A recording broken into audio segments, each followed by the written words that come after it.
Então hoje nós vamos falar a respeito dos dons espirituais, das manifestações do Espírito, tá bom? Então, as pessoas que nos visitam, à primeira vista, elas podem estranhar, porque parece que somos diferentes da maioria das igrejas nesse quesito. Giovanni, parece que é mais frio, ou não tem aquele mover que as igrejas têm, que as igrejas possuem. E algumas pessoas que vêm nos visitar à procura disso acabam saindo até mesmo decepcionadas. Puxa vida, fui lá, queria uma palavra profética e não teve, né? Queria uma oração de poder e não fizeram, né? O pastor nem orou por mim. E nós precisamos deixar e ter isso, nós que participamos aqui, ter bem claro nosso pensamento a respeito disso. A primeira coisa é que nós não vamos conseguir esgotar o assunto, nem perto disso. A ideia aqui é trazer uma visão geral, ampla, tá? Existem assuntos e assuntos dentro disso, certo? Existem muito conteúdo, muitos livros já foram escritos, muito debate já foi feito, muita briga já teve por causa desse assunto, dessa questão. Então nós não vamos chegar agora e, gente, tá tudo aqui. Não dá para ter tudo aqui, mas dá para a gente ter uma noção. Até porque essa escola, ela é uma escola que vai ser para aqueles que estarão chegando, que estarão iniciando conosco.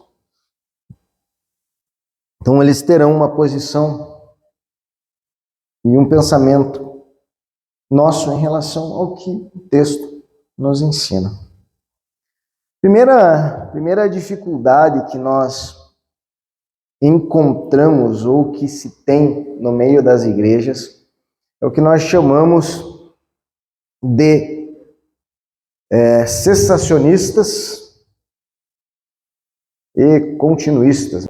Aqueles que acreditaram que os dons e as manifestações do Espírito cessaram e aqueles que acreditam que não, que existem. Quando eu vou para a palavra, eu não consigo ver que cessou. Eu gostaria de ler com você esse primeiro texto, a primeira epístola de Coríntios, capítulo 13. Então vamos lá. 1 Coríntios 13, versículo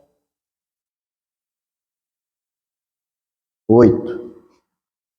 O amor jamais acaba, mas havendo profecias, desaparecerão. Havendo línguas, cessarão. Havendo ciência, passará. Porque em parte conhecemos, em parte profetizamos. Ele está dizendo que esses dons, ele cita aqui profecia, línguas e ciência, eles uma hora vão cessar, vão parar. Eles não vão existir para sempre. Quando, porém, vier o que é perfeito, então o que é em parte será aniquilado. E agora ele mostra quando isso vai acontecer. Quando que os dons serão, de fato, aniquilados. Não mais haverá necessidade deles. Quando vier o que é perfeito. Ele está retratando a respeito da volta de Cristo.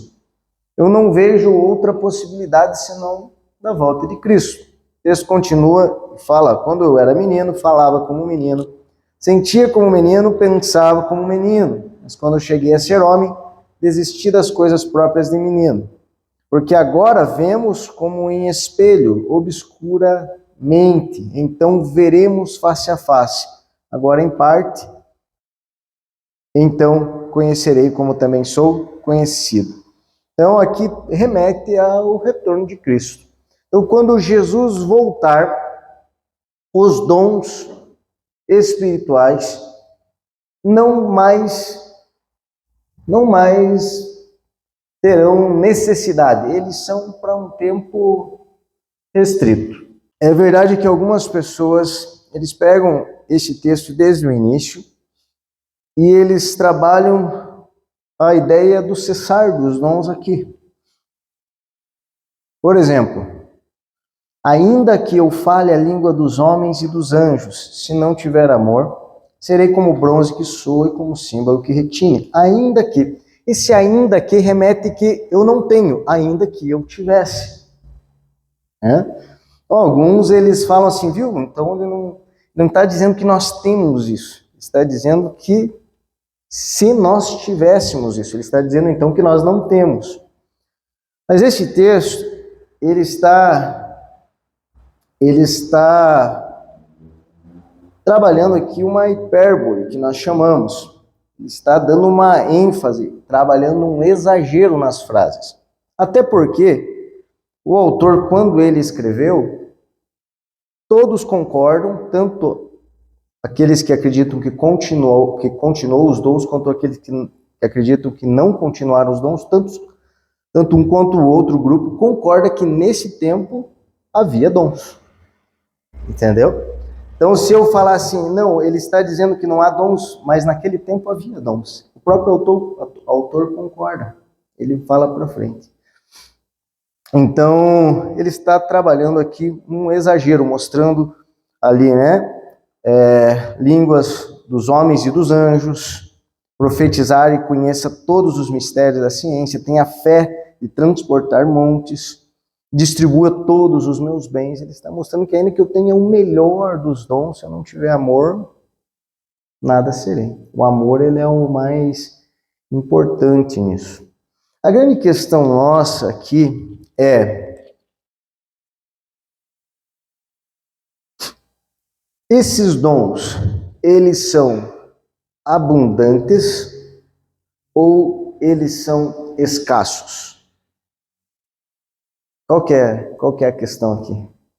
O que significa isso? Abundante no sentido de se manifestam muitas vezes ou não, eles se manifestam poucas vezes. Vamos lá, vamos para a história. Na história, aonde que nós vemos a manifestação dos dons? Em Cristo, de forma escassa ou abundante? Abundante. Na primeira igreja, de forma escassa ou abundante? Abundante. Nos apóstolos, que dizem respeito à primeira igreja, de forma escassa ou abundante? Abundante. Depois do primeiro século, depois que os apóstolos morreram, foram martirizados, o que aconteceu com os dons? Escasso. Houve escassez. Eles pararam, eles diminuíram? Não. Mas eles se tornaram escassos, certo?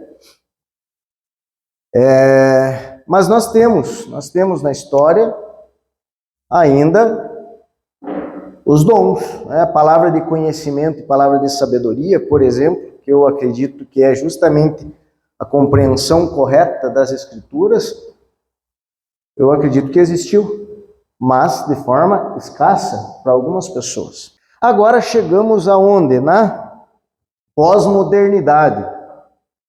E eu pergunto para você, novamente a pergunta: o que nós estamos vivendo hoje? É abundância ou escassez nos dons?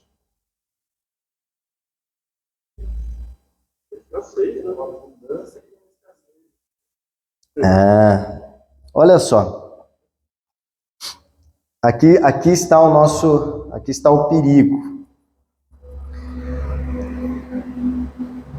Nós estamos vivendo uma bagunça agora, no meio evangélico, no meio gospel. E a impressão é que nós temos abundância.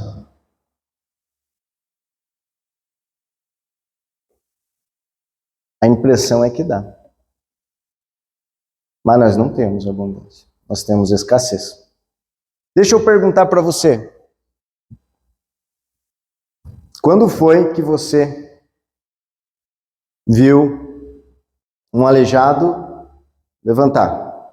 Viu, assim, no culto que você estava, na reunião que você estava. Pela internet não vale, a gente não sabe o que tem por trás dos bastidores. Na televisão a gente vê, né? A gente nunca sabe se é contratado, de repente, né? Nas costas, o quê?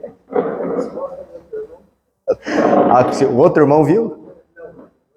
Por irmão nas costas. Então, assim, gente, se eu não vi em 22 anos, 24 anos de caminhada cristã, eu chego à conclusão que é escasso. Eu chego à conclusão que é escasso. É um milagre, é um sinal. Um cego ver. Também. Morto ressuscitar, uma manifestação. Também, não vi, gente. Então é escasso. Deixa eu falar agora. Deixa eu fazer essa pergunta. E dom de línguas?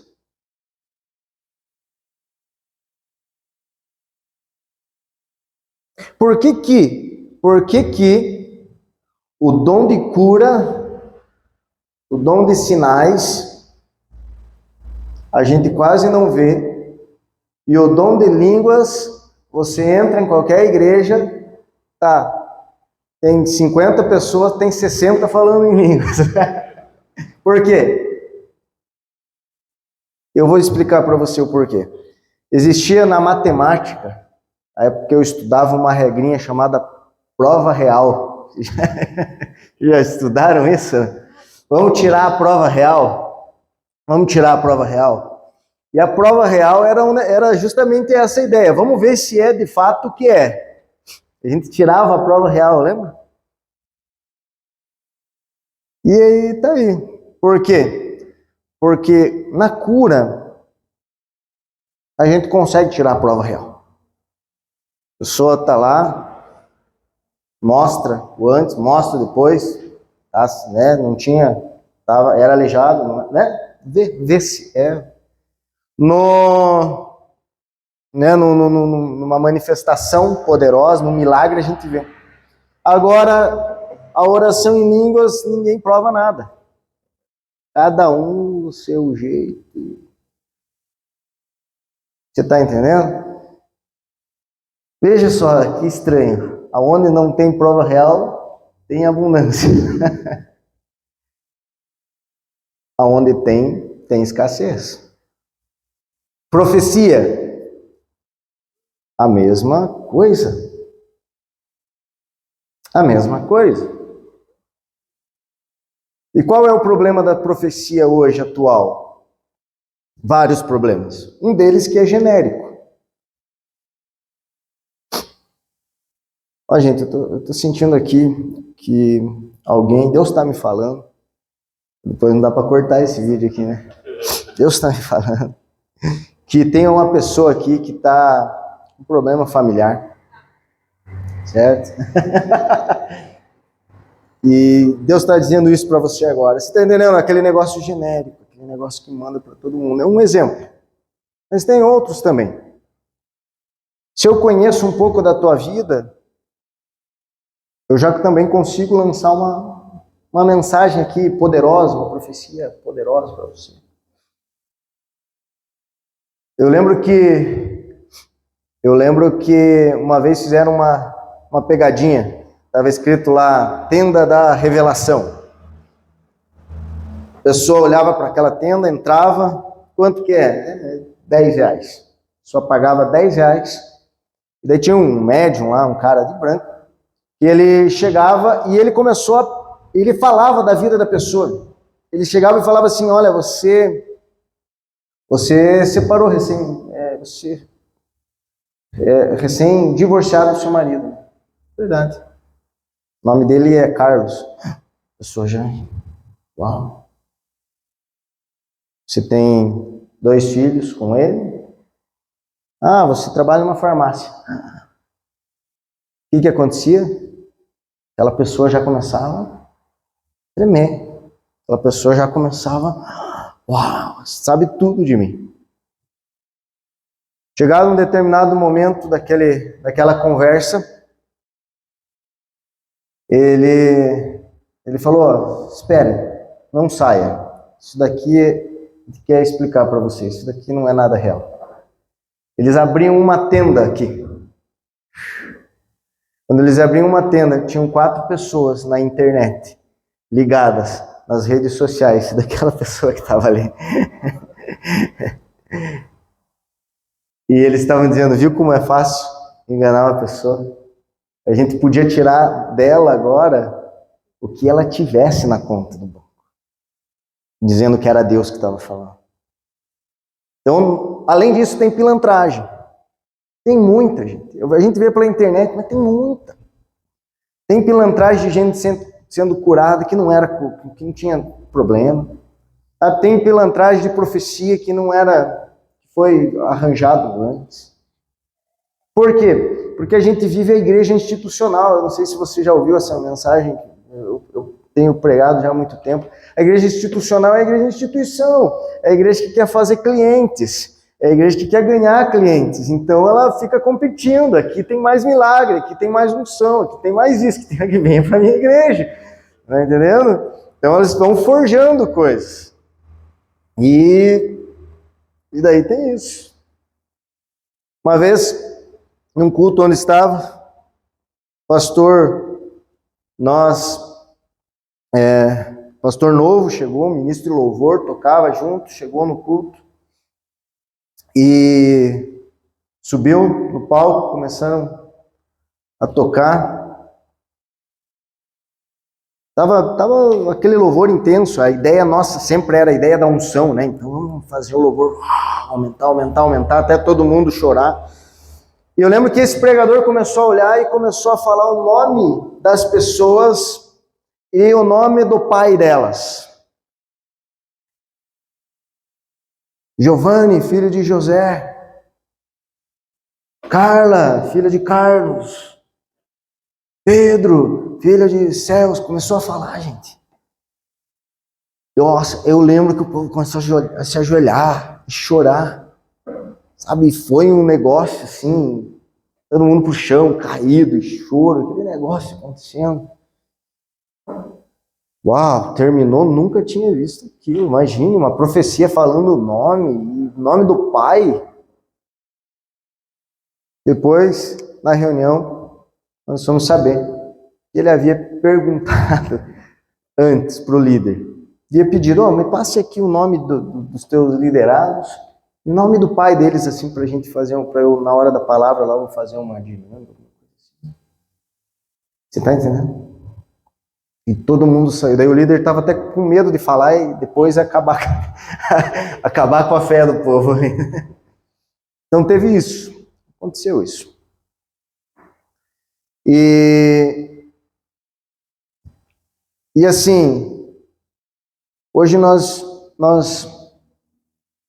precisamos estar atentos, entender que, ainda que os dons existam, nós estamos ainda em tempo de escassez. Deixa eu contar agora um exemplo positivo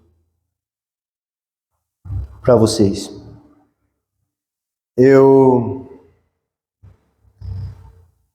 estava em um grupo, da nossa comunidade Zoe, aqui, quando eu morava aqui do lado da minha sogra aqui. E nesse grupo terminamos ali o momento da meditação e vamos orar para terminar. Nós oramos para terminar, uma pessoa chorando falou assim, eu preciso falar um negócio para vocês. Minha esposa estava grávida de 5 meses, 24 semanas, 23 semanas, desculpa. Ela falou assim, eu senti no meu coração de falar isso para vocês. Eu tive um pensamento, uma visão de que o Benjamin, nosso filhinho, ele é um guerreiro E eu não sei como que ele vai ser, mas eu vi ele com uma espada na mão. Pra gente, ok. E olha, naquele momento a gente não tinha recebido nenhuma palavra sobre o Benjamim. Nada. Nada. Ok. Despedimos, era a última coisa, era o último momento. Nós despedimos. Eu fui pro quarto, a Carol foi pro banheiro. 5 minutos depois a Carol me chamou. Que ela tinha liberado sangue. 10 minutos depois nós estávamos indo para Curitiba. E quem acompanhou sabe tudo que a gente viveu.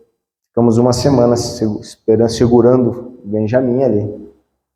E depois ele nasceu prematuro, 24 semanas, pouca expectativa de vida.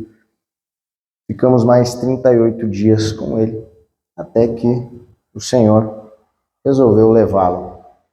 Agora, uma coisa que nos ajudou foi aquela mensagem antes que tudo acontecesse.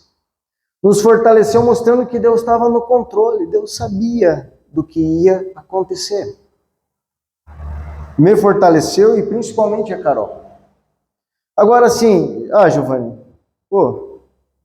né? Foi uma coincidência. Poxa, mas olha que coincidência. Vamos pegar 5 meses, 150 dias. Ela acertou o dia. De 150 acertou um.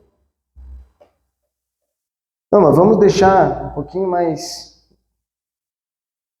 interessante. Ela acertou a hora. Quantas horas tem agora? 150 dias dá em quantas horas? Hein?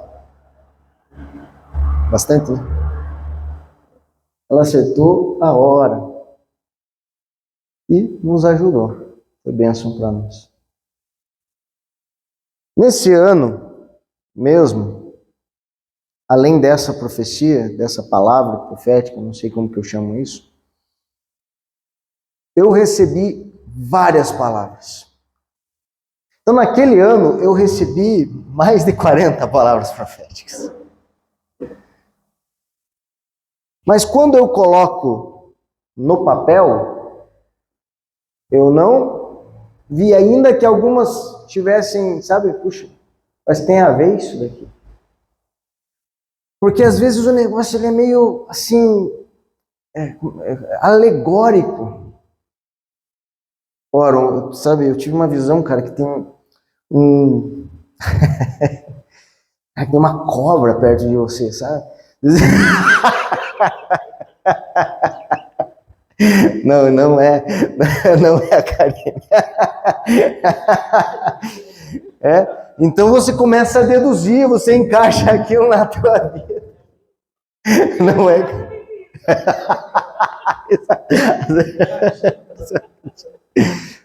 Mas é o seguinte, eu vejo que você pisou nessa cabeça da cobra e naquele momento surgiu asas em você.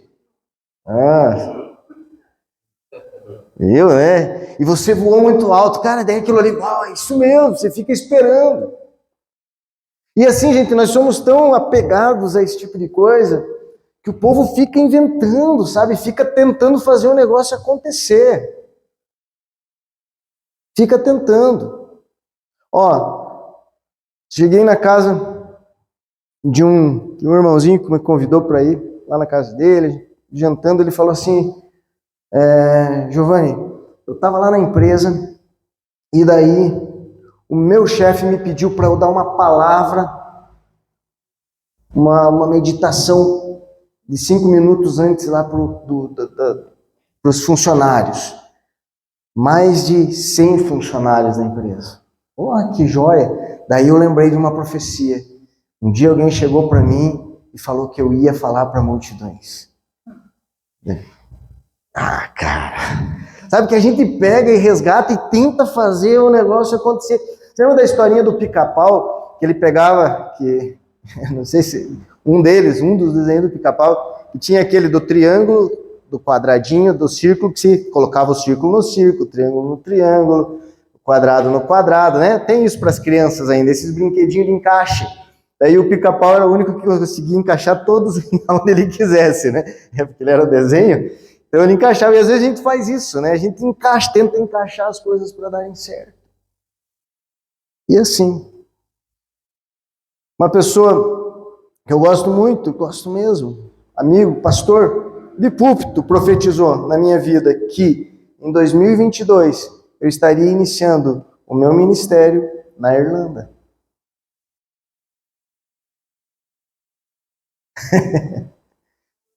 Tem que acontecer uma coisa grande para ele. Tem tempo ainda, mas vamos esperar para ver. Mas você está entendendo? Quando você olha. Daí, de repente, eu podia falar assim: não, mas ó, Irlanda foi o lugar que eu morei, então remete a casa. E veja, eu estou na minha casa. Você está entendendo que a gente tenta organizar as coisas para darem certo. E, gente, profecia, se você tem que ficar organizando para dar certo, esqueça, já deu errado. Você está entendendo? Não foi.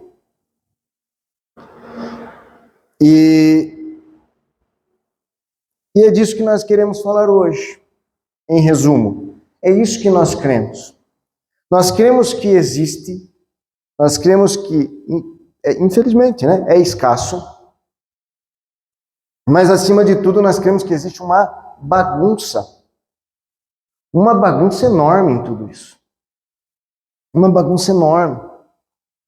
Agora a nossa geração começou com os atos proféticos. E eu fui, gente. Deixa eu falar para você. Eu fui tudo isso. E eu fui um dos melhores. Eu era bom em fazer tudo isso. Quem me conhece e me conheceu, quem me conheceu e me conhece hoje, fala assim, não, o que aconteceu? É o mesmo. Não é o mesmo. Mudou. Oi? Tem uns que eu acerto, né?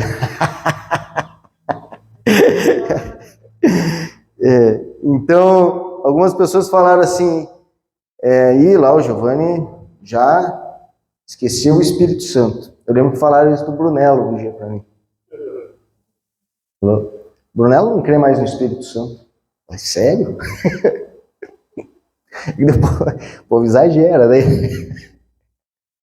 Agora que o Brunello está aqui, se juntando tudo certo, estão falando o que de nós? Estão dizendo o que aí? Meu Deus.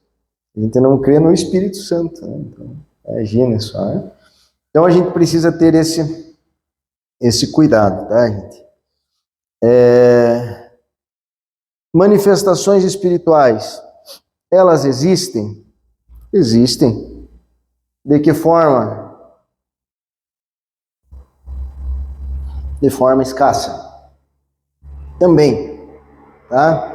Mas se você chega em alguma igreja hoje, você pode chegar hoje, pode procurar uma igrejinha, uma igrejona, você vai chegar lá e talvez você tenha um culto, onde vai ter gente pulando, onde vai ter gente caindo, onde vai ter gente jogando sal na outra, onde vai ter gente jogando óleo no outro, onde vai ter gente batendo no outro, onde vai ter gente querendo se jogar na janela, onde vai ter gente querendo fazer de tudo.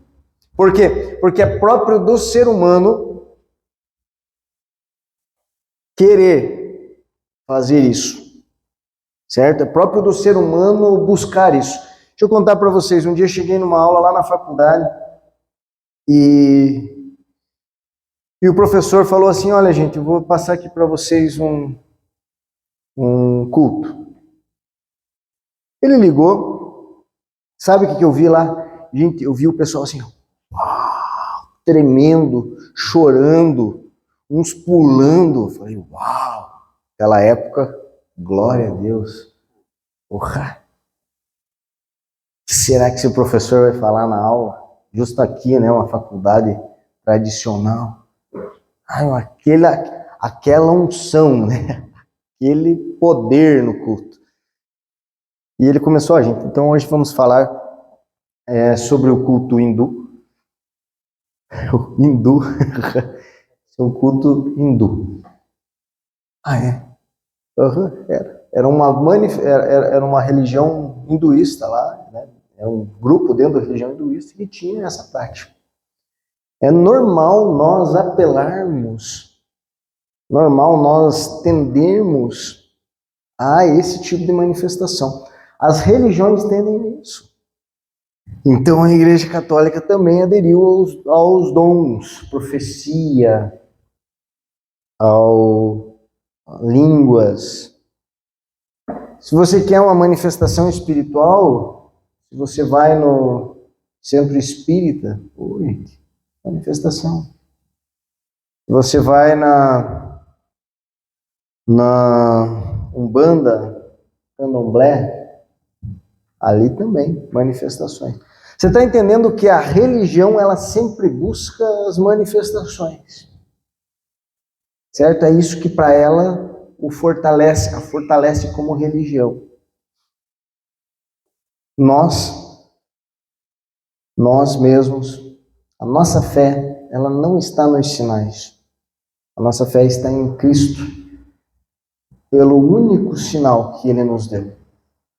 O sinal que Ele chama de sinal de Jonas, onde o Filho do Homem esteve 3 dias e 3 noites no ventre da terra, mas Ele ressuscitou. Amém? Amém? Então é esse o sinal que nós precisamos. Então vamos lá. Então, vamos agora falar um pouquinho sobre esses dons que nós temos dificuldade de tirar a prova real, tá bom? Paulo, ao escrever Coríntios, ele entra nessa questão. A igreja de Coríntios estava tendo uma dificuldade em relação a essa mesma questão dos dons. Então vamos lá. Vamos no capítulo 14, versículo 1 em diante.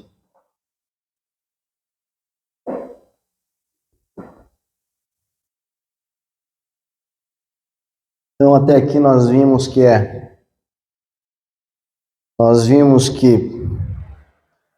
há continuidade nos dons, porém nós vimos que após o primeiro século houve escassez, e o que nós temos hoje ainda é escasso. Se é escasso, o que se produz por aí é então forjado, ou é do próprio homem, tá bom? Não é coisa do ser humano. No capítulo 14, ele diz assim: segui o amor e procurai com zelo os dons espirituais, mas principalmente que profetizeis. Pois quem fala em outra língua não fala a homens, senão a Deus, visto que ninguém o entende, e em espírito fala mistérios. Aqui nós entramos em outra questão muito forte dentro da teologia e muito debatida nas igrejas. Se este dom de línguas diz respeito a isso que nós ouvimos por aí, que é uma fala sem que ninguém entenda, ou se é um idioma, tá? Então, vamos lá.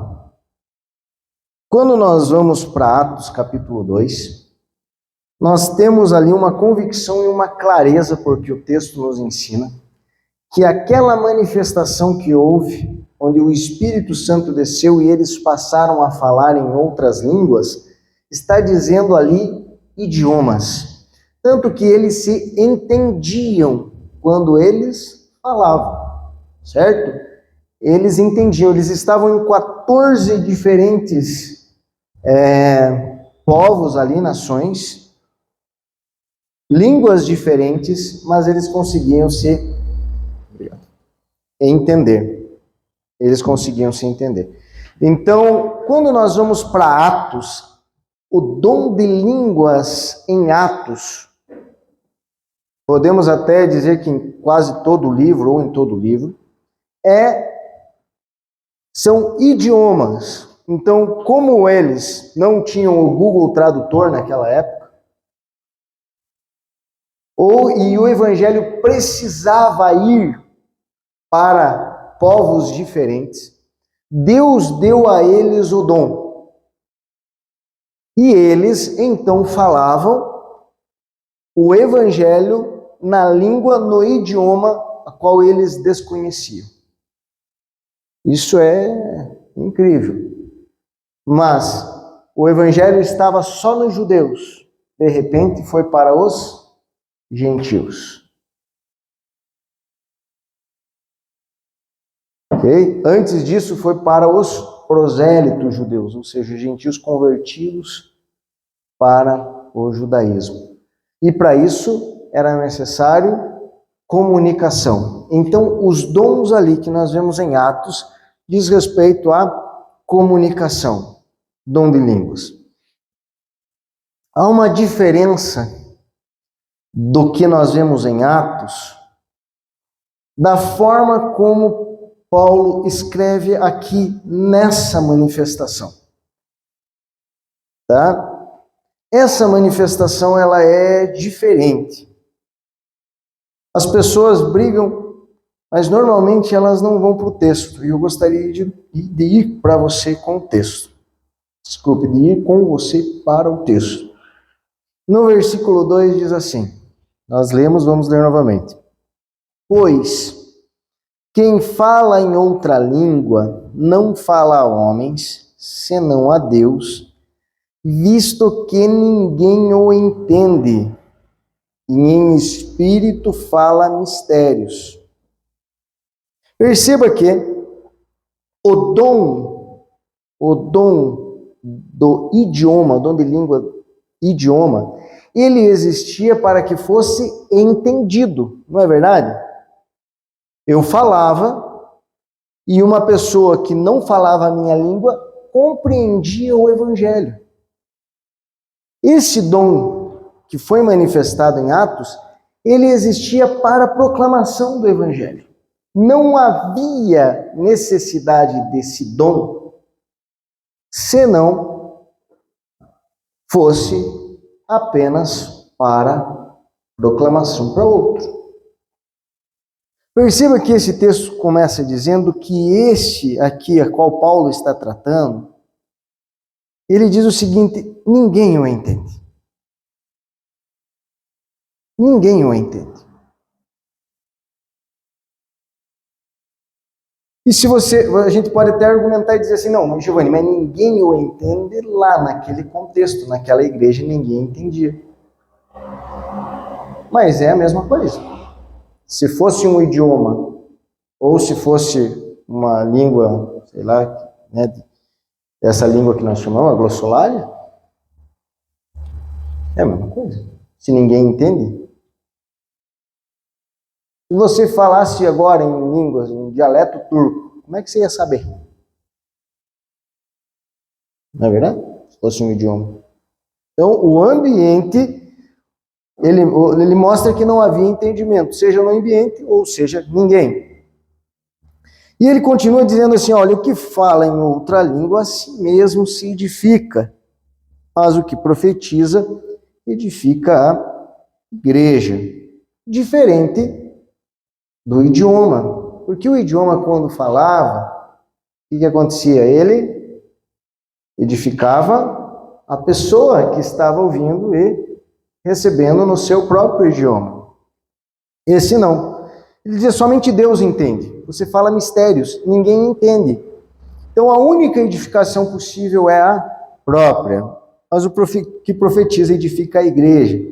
Eu quisera que todos vós falassem outras línguas, muito mais, porém, que profetizasses, pois quem profetiza é superior ao que fala em línguas, salvo se as interpretar, para que a igreja receba edificação. Agora ele está dizendo o seguinte, que a oração em línguas, tendo uma interpretação, a igreja pode ser agora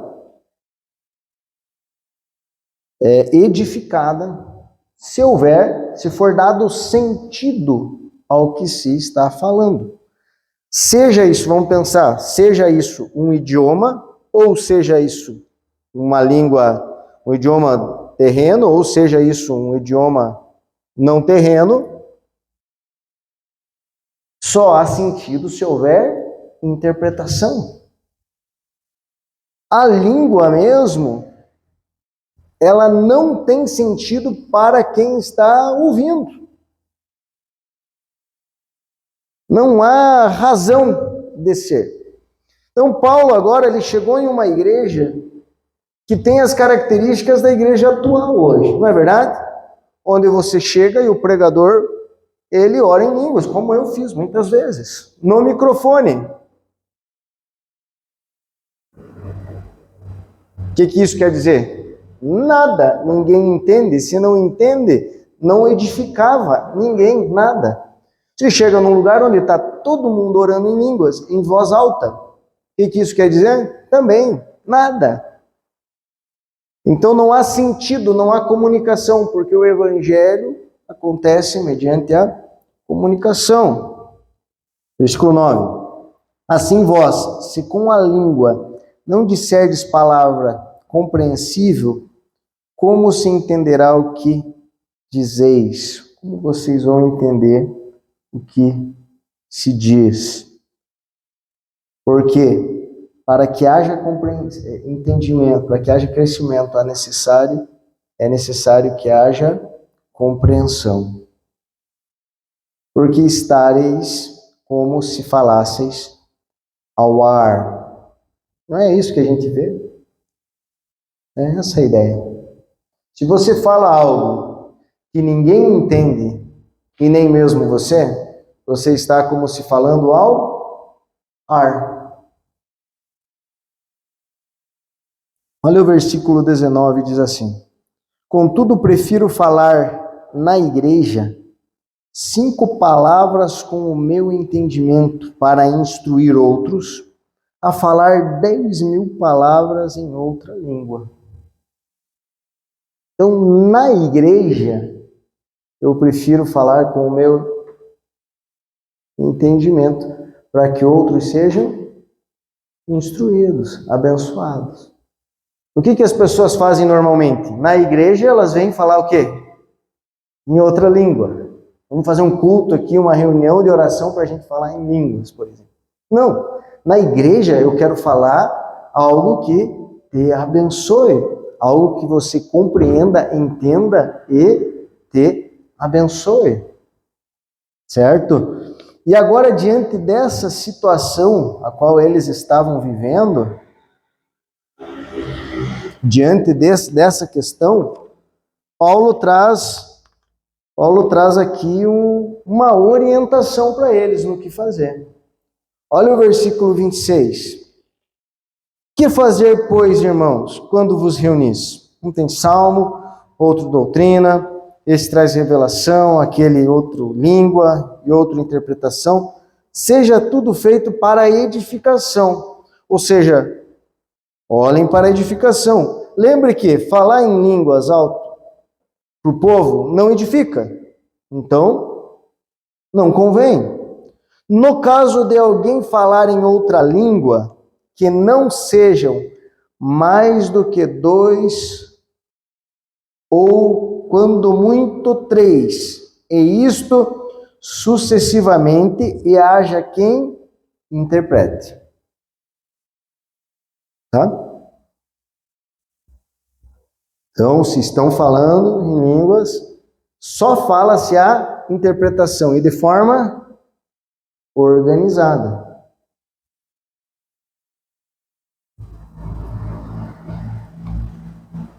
Mas não havendo intérprete, fique calado na igreja, falando consigo mesmo e com Deus. Calma aí, Giovanni, se for um idioma, né? Você percebe que, eu não sei se você consegue entender que tanto se for um idioma, quanto se for a glossolalia, aqui agora entra na mesma coisa. Fale com você mesmo, com Deus. É uma língua que você não sabe qual é uma língua que você desconhece, é uma língua que você talvez não sabe nem de onde que ela é. Mas a orientação do texto é fale com você mesmo e com Deus. Giovanni, tem pessoas que falam assim, não, isso daqui são idiomas. Tudo bem, não tem problema. Você crê assim. Mas qual que é a orientação do texto? Se for um idioma, fale com você mesmo e com Deus. Quietinho. A igreja não precisa ficar sabendo. Ao menos que haja intérprete. Ou seja, parece que era muito bem conhecido a ideia da interpretação, né? O pensamento do interpretar. E se existia um dom para interpretar, então o porquê haveria de ser um idioma? O idioma, ele já seria a interpretação da mensagem para aquela pessoa que desconhece o meu idioma. Certo que eles estavam em uma cidade portuária e havia ali muitas pessoas visitando. Mas esse é o desafio. Então, assim, qual é a diferença, né? A pergunta que eu faço, qual é a diferença, né? O idioma e a glossolalia. A glossolalia é a ideia dessa língua que a gente ouve, assim, né? Que não tem língua estranha. Boa, é a melhor forma de... Qual que é a diferença do idioma e da glossolalia? Se a instrução do apóstolo para seja uma ou seja outra faça com você mesmo. Você está vendo que é a mesma coisa? Ah, mas eu estou orando em russo. Como é que você sabe? Só se o russo te falar. Se você não entende, você está entendendo? Então ele vira a mesma coisa. Por isso que por isso que quando eu olho eu vejo que é a diferença. Você não vai saber. Você não vai saber se vai estar orando numa língua, sei lá do sul da África, não, um dialeto deles. Então, qual que é a orientação do texto para nós hoje? Independente do que você crê, se você ora em outras línguas, ore com você mesmo. E o texto ele cita aqui o seguinte: se entrar um visitante na igreja, ele vai olhar o pessoal falando coisas que ele não entende. O que ele vai achar? Um bando de doido. Então, o que Paulo fez? As pessoas utilizam esse texto para ensinar sobre dom de línguas, profecia e inspirar a igreja a fazer isso. Esse texto não existe para isso. Para que esse texto existe? Para pôr ordem. Paulo aqui está tratando uma questão que era problema, entendeu? Paulo não está incentivando o povo aqui, ó gente, então aqui, agora isso, vamos orar. Não, ele está falando, não, agora não ore em línguas no culto, porque culto não é lugar de orar em línguas. Não é. Ele fala assim, eu oro mais em línguas que todo mundo. Do que ele está falando? Não sei. Eu acredito que ele tinha um idioma mesmo, porque ele andava para tudo quanto é lugar. Mas não era no culto. Você está vendo? Não era no culto. Então aqui, eu respeito. Giovanni, eu tenho o dom de línguas. Cara, eu não vou fazer a prova real. Eu não sei fazer a prova real do dom de línguas. O dom de cura eu sei. Me mostre aqui.